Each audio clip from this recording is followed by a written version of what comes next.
कितनी सीटें जो है हासिल कर पाएगी, क्या लगता है? आप लोग तो पूरा दमखम रख रहे हैं। इसकी तैयारी ग्रास रूट पर हम लोग अपनी पार्टी के द्वारा कर चुके हैं और आगे कर रहे हैं। आप जिस रूट से यहाँ तक पहुँचे हैं, इस हॉल में सभागार में आप पहुँचे हैं, उस रूट का क्या हाल है, ये विकास बताता है उनका। तो भाजपा के ही विधायक आखिर क्यों वहां से जीतते आ रहे हैं? लोग न शिक्षित हो पा रहे हैं और ना ही अपने बारे में कुछ सोच पा रहे हैं। तो कैसे आप उनसे निपटिएगा और कैसे जनता को अपनी ओर आकर्षित करने वाले हैं? बैस जाति से आते हैं और लालगंज शुरू से ही बैस का सीट मान के चला जा रहा था। वहाँ से 3 बार बैस जाति के विधायक वहाँ बने हैं। तो उस पर तो आरोप लग रहे हैं कि भाई आप पैसे लेकर के उन्हीं का आप प्रचार कर रहे थे, गुणगान कर रहे थे, और जब अब अलग हो गए हैं तो अब उनका जो है नेगेटिव जो एस्पेक्ट्स निकाल रहे हैं, वो सब चीजें बता रहे हैं। पिछले 30-35 वर्षों से ये भूल आप लोग राजनीतिक भूल जो करते आए हैं, उसी के संदर्भ में मैं कहने आया हूँ कि आगे अब ऐसा न करें। सवाल वहाँ भी उठेगा ना कि जो आदमी पहले से बदनाम हो गया, नीतीश कुमार भी उनको निकाले हैं, फिर यहाँ आकर के वो क्या बेहतर करेंगे? पहले रोड की क्वालिटी चेक कराई जाए कि क्या रोड बनने का तरीका वही है कि टूटा हुआ रोड पर उसको अलकतरे का एक पैड चढ़ा दिया जाए। क्या ये रोड बनने का पूरा तरीका है? तो ये कहाँ तक जायज है? फिर तो ये नए उम्मीदवार नए चेहरों को मौका नहीं दे रहे हैं और नेतृत्व जो है उन्हीं के हाथों में थमाते हुए नजर आ रहे हैं, जो नीतीश कुमार के साथी थे पहले। अगर कोई गलत 243 में उम्मीदवारों का अगर चयन हो जाता है तो आप लोग उसको वोट नहीं दीजिएगा। भाजपा के लिए अब चुनौती कैसे बनेंगे हाजीपुर में?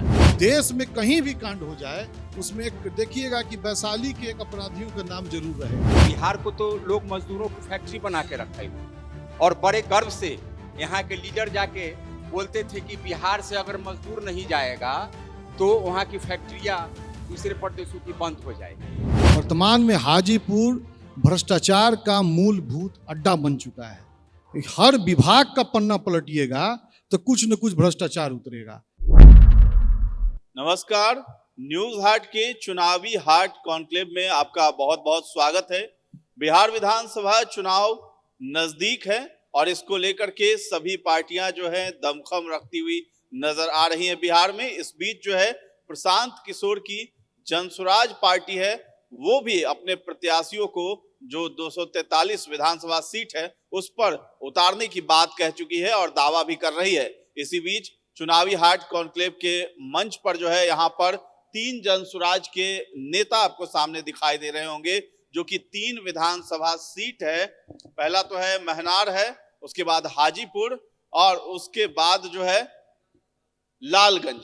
तो ये 3 प्रत्याशी हैं जनसुराज के, ये तीनों हमारे साथ मौजूद हैं। तो सबसे पहले महनार से जो प्रत्याशी हैं इंदुभूषण जी हैं, और उसके बाद लालगंज से हैं आशुतोष कुमार दीपू जी, और कृष्णा सोनी है हाजीपुर से। तो आप तीनों नेताओं को बहुत बहुत स्वागत है इस मंच पर। माइक ले लीजिए। बहुत बहुत धन्यवाद। इस न्यूज हाट बहुत के धन्यवाद। आज इस कार्यक्रम में आप लोगों ने हम लोगों को बुलाया और इस सभा कक्ष में भी जितने लोग बैठे हुए हैं उनको भी मेरी ओर से हार्दिक अभिनंदन। बहुत बहुत धन्यवाद न्यूज हाट को। जी बहुत बहुत धन्यवाद सर। तो आपसे कई सारे जो है सवाल पूछे जाएंगे और प्रशांत किशोर, सबसे पहले हम उन पर ही बात कर लेते हैं, फिर आपके क्षेत्र की भी हम बात करेंगे। प्रशांत किशोर ने 243 जो विधानसभा सीट पर प्रत्याशी उतारने का दावा कर दिया है, तो कितनी सीटें जो है हासिल कर पाएगी, क्या लगता है? आप लोग तो पूरा दमखम रख रहे हैं, क्षेत्र में जा रहे हैं, पहले इस पर आप तीनों की राय हम लेना चाहेंगे।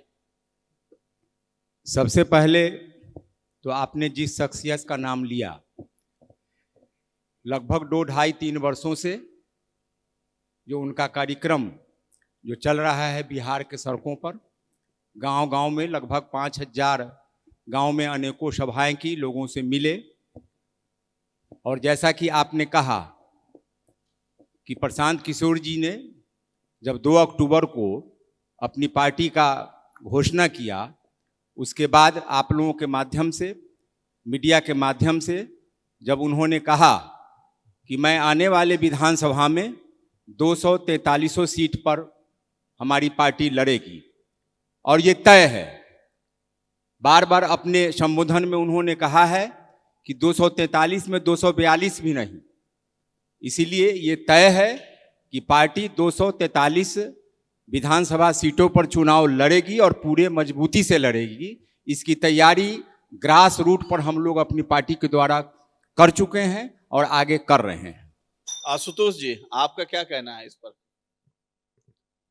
हेलो जी, बिल्कुल इनका कथन सही है कि हम लोगों जो भी 243 विधानसभा क्षेत्र है उसमें प्रशांत जी के द्वारा एक आवेदन लिया गया है और उस आवेदन जो भी उम्मीदवार अपना आवेदन दिया है वो ग्रास रूट पे जमीन पे जाके मेहनत कर रहा है और जन सुराज के प्रति लोगों को अपनी ओर आकर्षित कर रहा है।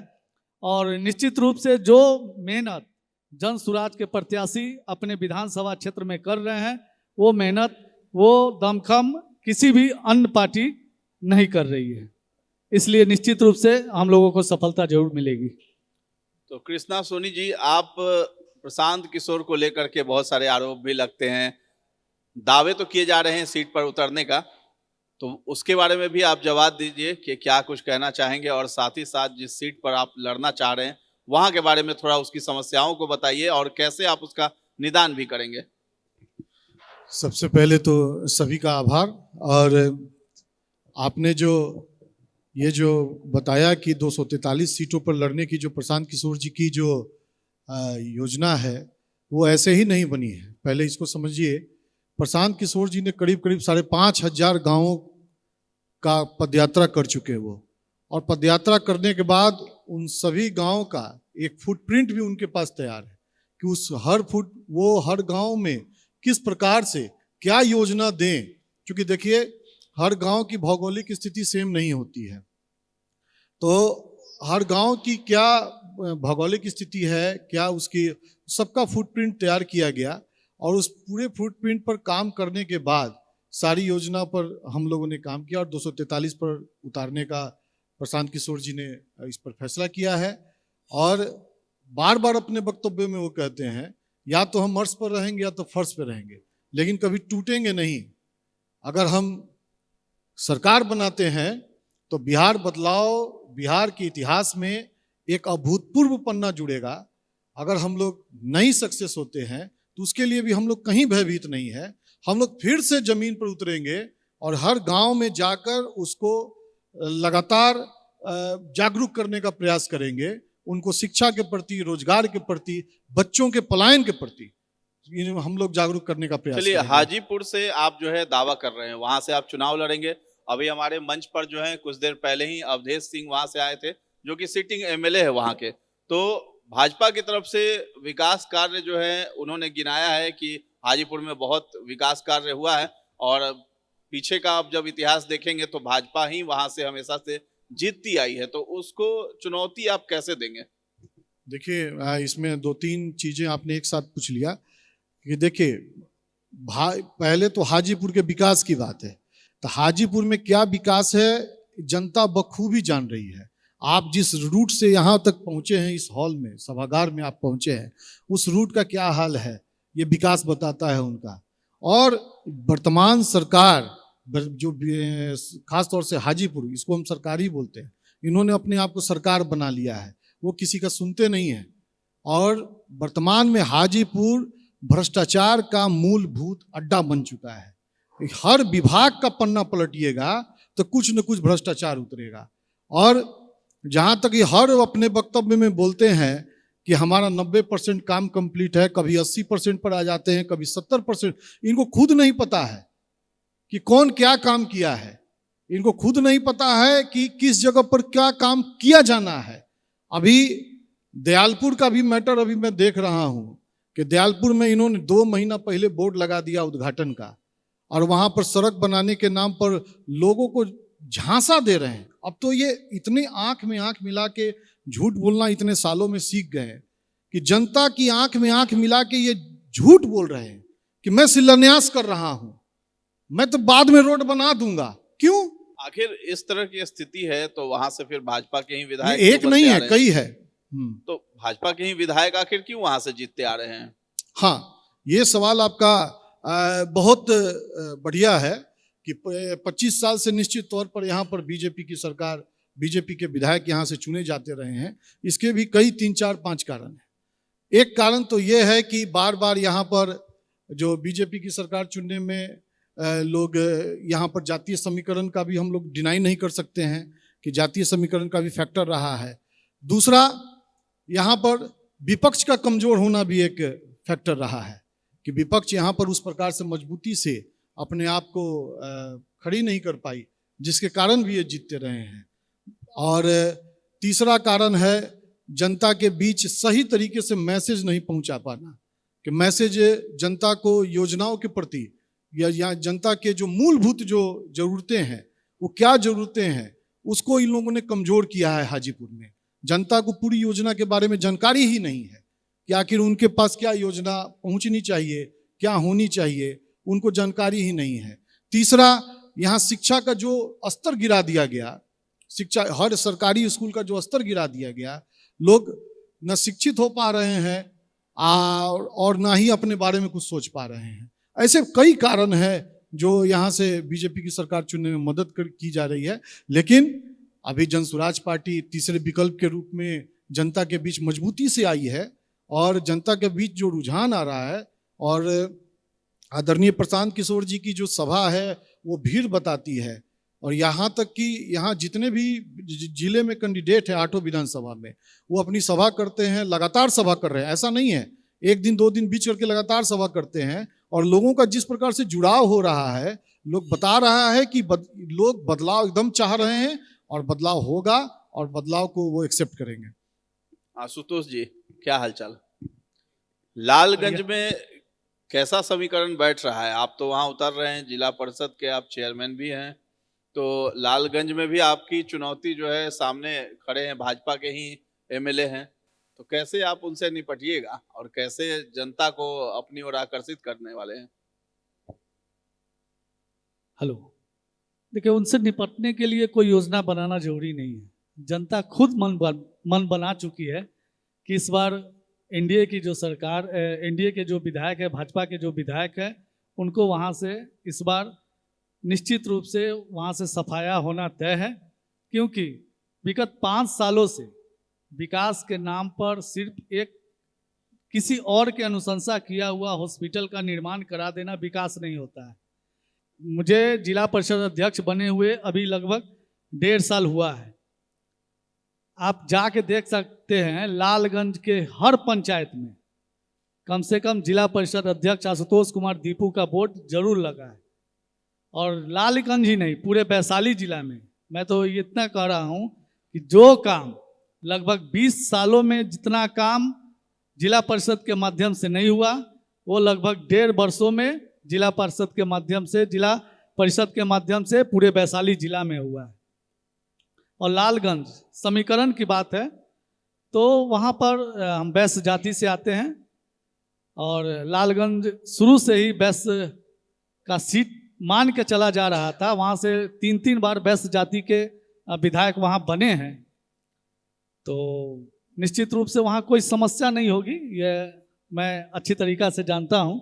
और लालगंज सीट बिल्कुल सेफ सीट है और इतना ज़रूर है कि वहाँ से मैं प्रत्याशी के रूप में आ रहा हूँ और जन स्वराज के झोली में वो सीट निश्चित रूप से लालगंज विधानसभा की सीट जाएगी। समीकरण वहाँ का क्या कहता है? क्योंकि जात की बात आपने छेड़ दी है, तो चुनाव में ऐसा होता नहीं है कि जात की बात नहीं आती, बिना इसके ऊपर उठ के कुछ और बातचीत नहीं हो सकती है क्या? जातीय, आपने कहा जातीय समीकरण की बात कर रहे हैं, तो जातीय समीकरण में वहाँ पर कोई ऐसा जात नहीं है जो हमें अपना प्यार आशीर्वाद देने के लिए तैयार नहीं। अभी तो हम चुनाव मैदान में उतरे हैं, आप चल के देख भी सकते हैं या हमसे अपने जो भी है उनके द्वारा, उनके माध्यम से आप रिपोर्ट ले भी सकते हैं कि हर जाति के लोग तन मन धन से मेरे साथ मजबूती से खड़े हैं और निश्चित रूप से चुनाव हमको इस बार जिता के विधानसभा भेजने का काम करेंगे। प्रशांत किशोर पर आरोप लगता है कि भाई अभी जो है नीतीश कुमार के नेतृत्व पे सवाल उठाते हैं, इतने सालों से नीतीश के साथ थे, वो कहते हैं कि हमने ही नीतीश कुमार को यहाँ मुख्यमंत्री भी बनाया और उसके बाद जो है प्रधानमंत्री मोदी हैं उनके बारे में भी बातचीत करते हैं कि हमने ही उन्हें बनाया है। तो उन पर तो आरोप लग रहे हैं कि भाई आप पैसे लेकर के उन्हीं का आप प्रचार कर रहे थे, गुणगान कर रहे थे, और जब अब अलग हो गए हैं तो अब उनका जो है नेगेटिव जो एस्पेक्ट्स निकाल रहे हैं वो सब चीजें बता रहे हैं। नहीं देखिए, उनका जो पेशा था किसी के लिए टेस्ट तैयार करना, और वो टेस्ट तैयार करके लोगों को दिए, टेस्ट पसंद आ गई, लोग ने विश्वास किया और सरकार बनाई। जब सरकार का जब गठन हो गया तो अभी प्रशांत किशोर जी का एक इंटरव्यू चला था जिसमें उन्होंने कहा था कि 2000 जब राजद गठबंधन से वो गठबंधन करने जा रहे थे तो नीतीश जी ने पूछा था प्रशांत जी से कि मैं क्या करूं, तो प्रशांत जी बोल दिए थे कि आप गठबंधन नहीं कीजिए, लेकिन फिर भी शाम में जाके उन्होंने गठबंधन कर लिया। उसी समय प्रशांत जी ने प्रण कर लिया था कि मैं जो चाहता हूं कि बिहार के लोगों का उन्नति कैसे हो और बिहार के लोगों का पलायन कैसे रुके, वो नीतीश कुमार जी ने नहीं माना। उसी समय उन्होंने प्रण कर लिया कि आज के बाद से मैं बिहार के लिए ही काम करूंगा, बिहार के युवाओं के लिए काम करूंगा, बिहार के बच्चों के भविष्य के लिए काम करूंगा, बिहार के सभी नौजवान और बुजुर्ग और महिलाओं के लिए काम करूंगा। और वही प्रण लगभग 2.5 सालों से वो बिहार में आके अपना सारा सुख सुविधा छोड़ के बिहार में आके और बिहार वासियों की उन्नति के लिए कि उनका उन्नति कैसे हो, वही वो काम करने के लिए अब आगे बढ़ रहे हैं। ऐसा है कि प्रशांत किशोर के बारे में यही कहा जा रहा है, जैसे आपने कहा कि गठबंधन में चले गए आरजेडी के साथ, ये कारण आप बता रहे हैं, लेकिन उसके बाद तो नीतीश कुमार फिर भाजपा के साथ आ गए, तब भी खराब हैं। देखिए, भाजपा के साथ आ गए जब, उसके बाद से तो वो काम करना बंद कर दिए। प्रशांत जी किसी के लिए काम करना बंद कर दिए, किसी भी पार्टी के लिए काम करना बंद कर दिए। ऐसी बात नहीं है कि फिर भाजपा के बाद आरजेडी के बाद फिर भाजपा के साथ। तो सवाल ये है ना कि खराब कैसे मतलब कि हो गए नीतीश कुमार? नीतीश कुमार तो अपने ही विजन से सब कुछ काम कर रहे हैं बिहार में, भले ही वो किसी और के पास चले जाएं। नहीं, खराब नीतीश कुमार हम किसी को अपना बहुमत दे के, मतलब अपना सब कुछ लगा के, और किसी को अपने अपेक्षा के अनुसार, जैसे कि कोई हमको जिला परिषद बनाया और उस चूंकि मेंबर हमको जिला परिषद बनाया, अगर मेंबर जो सही काम हमको कह रहा है करने के लिए, उस काम को अगर हम नहीं करेंगे तो मेंबर लोग का तो दिल टूटेगा ही, दुखेगा ही। तो वो भी चाहेगा कि नहीं, चलिए जब अध्यक्ष जी हमारी बात नहीं सुन रहे हैं तो हम खुद अपने समाज के लिए, हम अपने लोगों के लिए कुछ ना कुछ करें। प्रशांत किशोर अब वैसे ही लोगों को पार्टी में भी शामिल करा रहे हैं, जैसे आरसीपी सिंह नीतीश कुमार के करीबी थे, नीतीश कुमार ने निकाल दिया, अब इधर जो है आरसीपी सिंह यहाँ आ गए। पप्पू सिंह की बात कर लें, पूर्णिया में पूर्व सांसद रहे, उनको भी शामिल कर लिया। तो ये कहाँ तक जायज है? फिर तो ये नए उम्मीदवार नए चेहरों को मौका नहीं दे रहे हैं और नेतृत्व जो है उन्हीं के हाथों में थमाते हुए नजर आ रहे हैं जो नीतीश कुमार के साथी थे पहले। देखिए, ठीक है, संगठन में आए हैं, लेकिन चुनाव लड़ने के लिए वो लोग चुनाव लड़ने के लिए नहीं आए। ठीक है, संगठन में आए हैं, मार्गदर्शन देने के लिए आए हैं, लेकिन प्रशांत किशोर जी का यही कहना है कि मैं युवा और नया चेहरा को मौका दूंगा, और युवा और नया चेहरा को ही जैसे मौका देते। बिहार में एक अलग ही मैसेज जाता है आरसीपी सिंह के बारे में। विपक्ष की तरफ से हमेशा कहा गया, आरजेडी की तरफ से आरसीपी टैक्स वगैरह चलता था बिहार में, तो फिर वो शामिल हो गए हैं जनसुराज में प्रशांत किशोर के साथ। तो फिर तो सवाल वहां भी उठेगा ना कि जो आदमी पहले से बदनाम हो गया, नीतीश कुमार भी उनको निकाले हैं, फिर यहाँ आकर के वो क्या बेहतर करेंगे? संगठन का मामला है तो संगठन में तो भाई अनुभवी लोगों की तो जरूरत होती है। संगठन चूंकि अभी हम लोग नए हैं, छवि खराब हो गई। पहले उन्होंने काम नहीं किया, कुछ नहीं किया, राजनीति करने लगे। जब तक, कहने का मतलब है कि जब तक ले आपसे हमारा स्वार्थ है तब तक हम ठीक है, और स्वार्थ खत्म हो गया तो अब आप सही हो गए। अभी भाजपा में क्या है, कोई भी बड़ा बड़ा घोटाला करता है तो उस पर FIR वगैरह होती है, और जैसे ही एनडीए में जाती है, भाजपा में जाती है, सर्फ एक्सल से धुला जाता है, तो उस पर कोई टीका टिप्पणी नहीं होती है। लेकिन अगर एक आरसीपी सिंह अगर जनसुराज में आ गए हैं तो सारे विपक्षी दल आरसीपी सिंह कह के एक हवा बना दिए हैं। ऐसा कोई बात नहीं है, आरसीपी सिंह आए हैं, उनका स्वागत है, और वो हम लोगों के मार्गदर्शन के रूप में कार्य कर रहे हैं। चलिए महनार की बात कर लेते हैं। इंदुभूषण जी हमारे साथ यहाँ पर हैं, और महनार की हवा अभी क्या कह रही है? महनार की तस्वीर इस बार आने वाले चुनाव में बिल्कुल साफ है। आप ये जान लें, महनार समाजवादियों की भूमि रही है और महनार के लोग राजनीतिक रूप से अपने जिले में सबसे ज़्यादा जागरूक माने जाते रहे हैं, जो वहाँ का पूर्व का इतिहास रहा है। और वर्तमान में ये हम लोगों की मजबूरी थी। हम लोग भी पिछले कई नेतृत्व के साथ कई दलों में, कई संगठनों में हमने काम कर के देखा है, लेकिन विगत 30-35 वर्षों में पूरे प्रदेश का, जिसमें महनार भी आ जाता है, पूरे प्रदेश का जो स्थिति बना और एक राजनीतिक विकल्प की आवश्यकता थी। और मैं आदरणीय प्रशांत किशोर जी की भूरी भूरी प्रशंसा करता हूं कि आज उन्होंने अपना सर्वस्व न्यौछावर करके आज बिहार की दशा सुधारने के लिए कदम बढ़ाए हैं। और हमारे आपके जैसे लोगों की इनकी आवश्यकता है। लोग जुड़ते जा रहे हैं। और जहां तक आपने महनार की बात की है, महनार तो निश्चित रूप से अभी राजनीतिक गलियारे में, चूंकि जो अभी रूलिंग पार्टी है वहाँ के प्रदेश अध्यक्ष उसी धरती से बिलोंग करते हैं, वहाँ का प्रतिनिधित्व भी दे चुके हैं, फिर प्रयास में लगे हुए हैं कि पार्टी हमको यहाँ चुनाव लड़ाएगी तो मैं लड़ूंगा, संभावनाएं भी हैं। और उसके इतर और सारे कई प्रत्याशी अपने अपने स्तर से, वहाँ महागठबंधन भी हैं, बहुत सारे साथी अपने अपने स्तर से वहाँ लगे हुए हैं। लेकिन जब से जनसुराज पार्टी की घोषणा हुई है और 243 विधानसभा सीट में उनके जो प्रत्याशी, चिन्हित प्रत्याशी जिलावार उनके टीम के द्वारा या उनके नज़र में कार्यक्रमों के माध्यम से जो लोग जुड़े हैं, उन पर पार्टी फोकस कर रही है और हम लोगों को भी निर्देश दिया जा रहा है। और चूंकि व्यक्तिगत जब मैं अपनी बात करूं तो महनार पूरे जीवन राजनीतिक रूप से हम लोगों का सरोकार रहा है। चाहे लोकसभा का चुनाव हो, विधानसभा का चुनाव हो, हम लोग निश्चित रूप से वहाँ गंभीर भूमिका में लोगों के बीच अपना सक्रियता बनाए रखे हैं।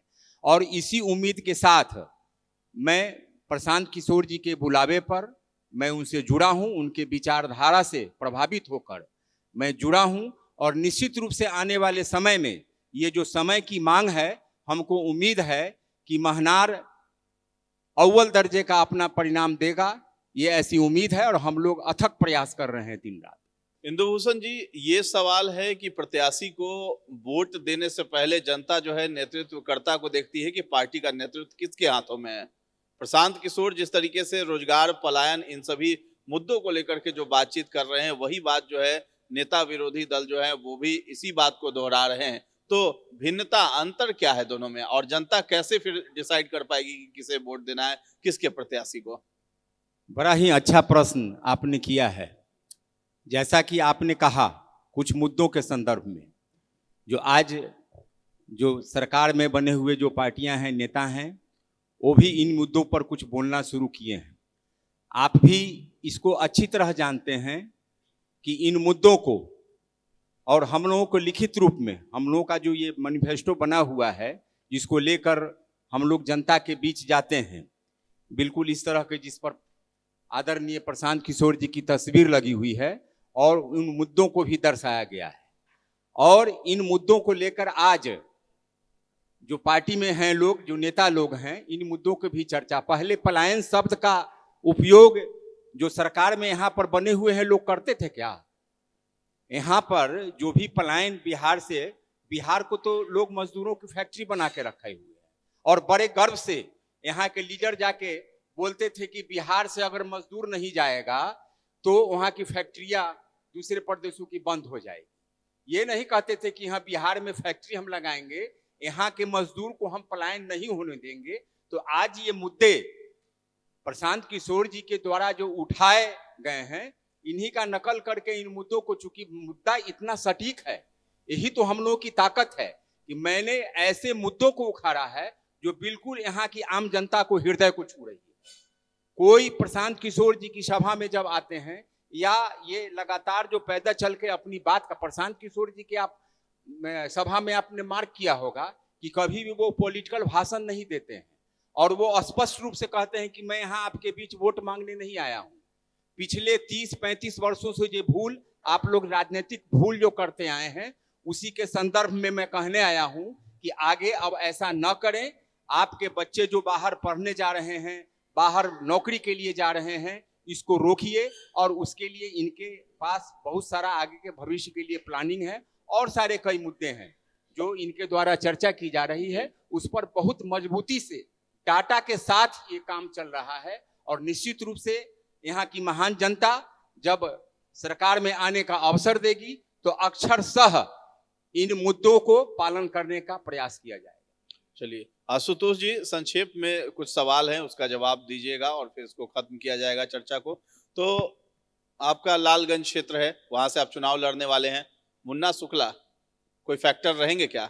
नहीं, कोई फैक्टर नहीं, कुछ नहीं। कुछ नहीं। आप वहां क्या घोषणा करेंगे और जनता को क्या संदेश देना चाहेंगे? देखिए, मेरा घोषणा क्या है, प्रशांत किशोर जी का घोषणा है कि यहाँ पर रोजगार के लिए फैक्ट्रियाँ लगाना और जो महिलाओं के लिए स्वावलंबी बनाने का जो उनका ये प्रोग्राम है कि 4% पर सालाना दर पे ब्याज उपलब्ध करा के महिलाओं को स्वरोजगार देना।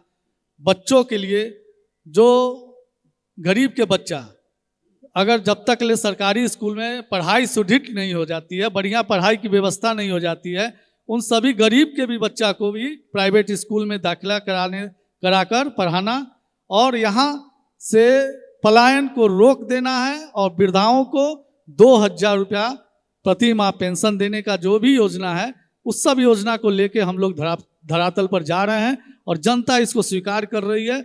क्योंकि जनता भी देख चुकी है कि अभी से पहले जितने भी सभी लोग आए हैं सब हमको ठगे हैं और इस बार जनता मूड बना चुकी है और ठगाने वाली नहीं है और प्रशांत किशोर के साथ है। जी, कृष्णा सोनी जी, भाजपा के लिए आप चुनौती कैसे बनेंगे हाजीपुर में?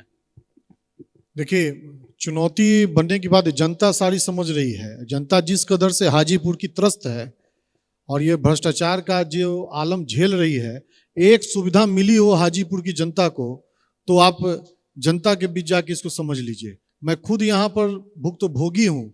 आज जो बाजार की जो स्थिति है, बाजार में गोलियां चल रही हैं, दुकान लूटे जा रहे हैं। मुख्य बाजार में थाना अगर 100 मीटर पे है तो 100 मीटर पीछे से उसका दुकान लूट जा रहा है। दुकानदारों को गोली मार दी जा रही है, उसकी जमा पूंजी लूट ली जा रही है। ना सुरक्षित है हाजीपुर। विकसित के नाम पर हाजीपुर का एक एक रोड जाके देख लीजिए। रह गई बात रोड की, तो रोड ही बार बार जो बोलते हैं कि बना रहे हैं, पहले रोड की क्वालिटी चेक कराई जाए कि क्या रोड बनने का तरीका वही है कि टूटा हुआ रोड पर उसको अलकतरे का एक पैड चढ़ा दिया जाए।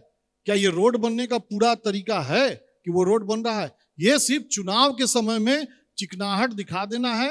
3 महीने चुनाव खत्म हो जाएगी, उसके बाद रोड और गली की दशा फिर वही हो जाएगी।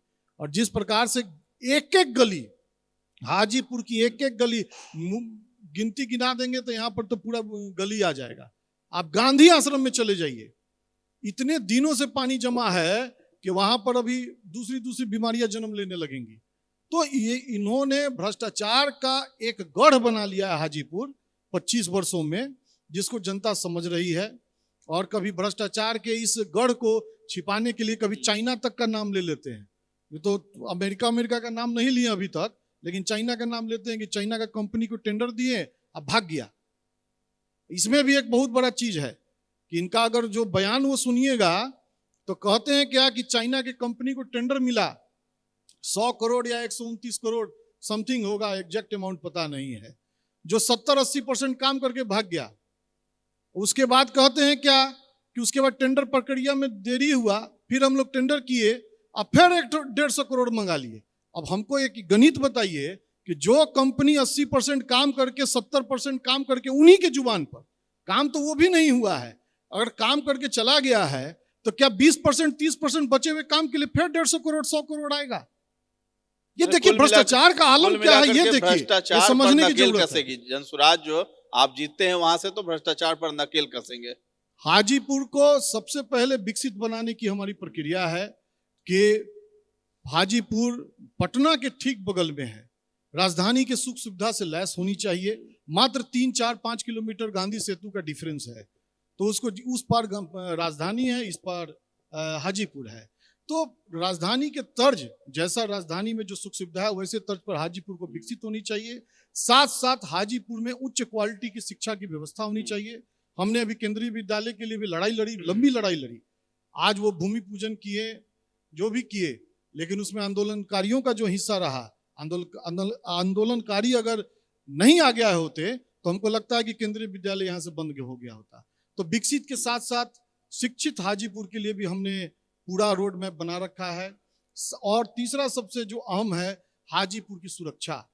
हाजीपुर की आम जनता हर चौक चौराहे पर लूट ली जा रही है, उसके पैसे छीने जा रहे हैं। ऐसा कोई गली मोहल्ला नहीं बचा है जहाँ से मोटरसाइकिल चोरियां नहीं होती है, उसके जनता की पैसे नहीं छीने जाते हैं, दुकान नहीं लूटे जाते हैं, मुख्य बाजार में दुकान नहीं लूटे जाते हैं, व्यवसायियों को गोली मार दी जाती है। ऐसे कई मामले हैं जिसके कारण हाजीपुर आज के डेट में सुरक्षित नहीं है। और तीसरा सबसे अहम है कि आज बस देश में कहीं कांड हो जाए, आप नोट डाउन कर लीजिए अपने चैनल के माध्यम से, कि देश में कहीं भी कांड हो जाए उसमें एक देखिएगा कि वैशाली के एक अपराधियों का नाम जरूर रहेगा।